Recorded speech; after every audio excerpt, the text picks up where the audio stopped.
میلاد کے موقع پر جو لوگ گھر کھانا دے جاتے ہیں، نان، حلوہ، بریانی وغیرہ، اس کا کیا کریں؟ واپس کر دیں یا تلف کر دیں؟ کھاؤ، کیونکہ غیر اللہ کے نام پر نیاز تو حرام۔ غیر اللہ کے نام کی نہیں میرے بھائی، جو لے کے آتا ہے آپ اس سے ذرا پوچھیں یہ کس کے نام کی ہے۔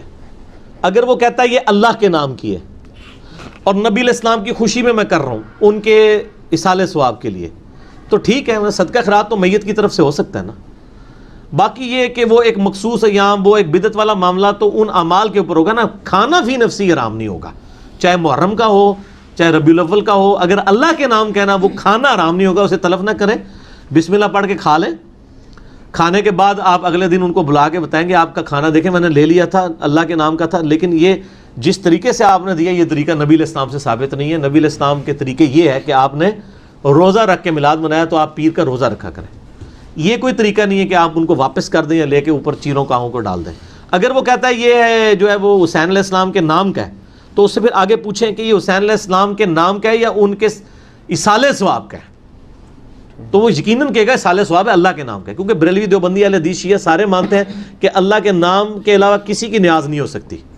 ٹھیک ہے، وہ تو چیخ چیخ کے اپنی علماء کو اپنی عوام کو سمجھا رہے ہوتے ہیں، لیکن وہ نام ایک چال پڑا ہوا ہے، تو وہ کلیریفائی کر لیا کریں۔ اگر وہ پھر بھی کہتا ہے نہیں یہ اصالِ ثواب نہیں انہی کے نام کی ہے، تو ان کو کہیں سر آپ کے علماء نے تو لکھا ہے حرام ہے۔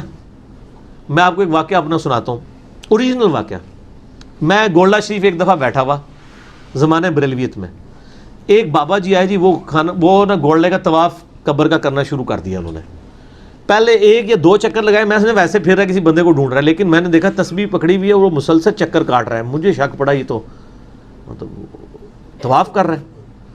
تو میں نے اسے پکڑ لیا، میں نے کہا یار یہ کیا ہے، تم لوگوں نے تو ہمارے بزرگوں کو بدنام کیا ہوا ہے، ہمیں کیا پتہ تھا کہ بزرگوں نے خود بھی اتنا کچھ کیا کہ وہ انہوں نے اپنے آپ کو بدنام کیا ہوا ہے۔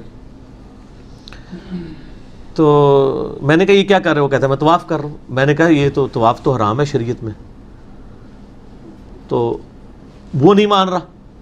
میں نے اس کو کہا کہ احمد صاحب بریلوی صاحب نے لکھا ہے کہ قبروں کا طواف حرام ہے، کہتا ہے انہوں نے لکھا ہے۔ میں نے کہا ہاں، پھر وہ رک گیا۔